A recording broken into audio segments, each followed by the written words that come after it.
All right, Coach. So obviously you guys have had this last bye week and an ability to kind of rest, look at the game against Cincinnati, take some more film from it.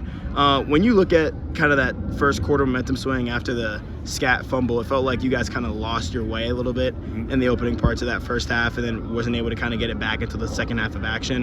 What do you make about the offensive line's impact on managing momentum swings and trying to make sure you guys are staying the course, whether through tough situations on the road? Yeah, that's what you prepare. You know, young people, they respond in different ways. You want them to respond the right way faster.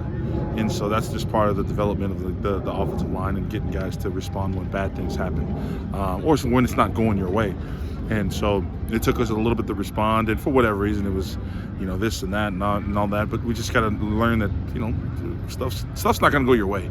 And how you respond to that, how you come back is going to directly reflect a game.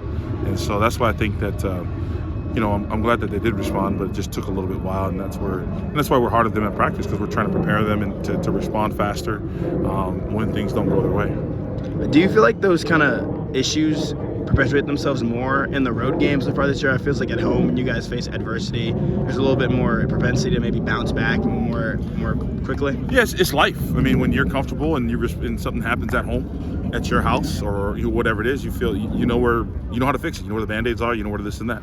On the road, you're kind of looking around where things are if you're in a hotel and something bad's happened. So that's just life. Wherever you're more comfortable, you tend to respond a little bit easier. And our plan, we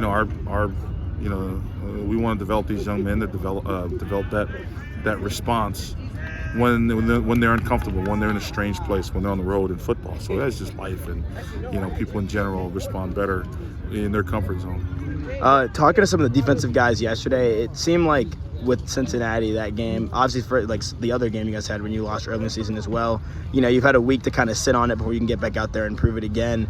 Do you feel like for your guys and for yourself, that kind of extra week of, man, we lost the last game is kind of does that dwell in a negative or positive way? No, I mean, you every game you got to treat the same. Not one game is bigger than the next. But at the same time, you learn from your mistakes and you learn from your successes. And so, our biggest thing was to get back healthy. And the guys, you should be hungry whether you win or lose. When that's how we do. Again, the consistency of doing things. Is that reality? Sometimes no, but you just want to be consistent in everything you do. That way, when you do have those ups and downs in life, you can respond better when you're more consistent in how you prepare for a game or prepare for a test or life. You just got to be consistent in what you do. And obviously, last year this team struggled with depth in certain parts of the season in the offensive line sector, and then now with the 5-game stretch to end the season, you guys are going to need to, be fresh for a lot of these games left. Do you sense using maybe more pieces in your offensive line and more depth throughout the rest of the way to make sure you guys are fresh? No, I mean, it's just you just take care of the bodies, and having a bye week and having them be able to recover is good. And you play guys who are ready, and we feel like we have 6 to 7 guys that guys have been rotating in. If younger guys step up and deserve a chance, then they'll step up and then they'll deserve it. Have you seen that through practice the last couple of days? Some of the younger guys maybe stepping out of their shell now the season's kind of progressed. I know you guys have done a lot of these offensive versus defensive line drills in practice or other things like that, where maybe you're getting the younger guys more opportunity to face competition against some of the other defensive players as well. Yeah, I mean, it's you progress when you get a freshman coming in there and going against some of the seniors. It's an uphill battle with the freshmen, but they're progressing. Everybody's going to develop and everybody's going to mature differently. And whether you're first year here or you've been here in the spring, it's going to be at your own time frame. So you can't really categorize them as a whole. And guys, the freshmen are developing at their own speed. Some of them are faster, some of them aren't, and some of them are right on pace. So it's just getting these young kids adjusted to not just Division I football, but being away from home, being go to class and study hall, and just having the structure. And speaking about Oklahoma State in particular, the team that struggled in the Big 12 thus far, and you guys have done a good job of establishing their run game throughout any opponent. And obviously this team has also struggled to defend the run for the course of the year. Mm-hmm. Is that something that you guys feel like is going to be a big part of your identity this upcoming weekend? Is hey, we have to make sure we win the offensive line battle to establish the run early? Well, that's every weekend. We want to make sure we try to establish the run as best we can against anybody. And Oklahoma State, you look at it as close. They lost. They're this conference, anybody can beat anybody, and they've lost a lot of close games. And they lost the last minute game to BYU a couple weeks ago. and they're going toe to toe with Baylor. So they're coached well, and they just miss a couple tackles here and there, but they're in the right spot. And so our guys know that numbers really don't matter.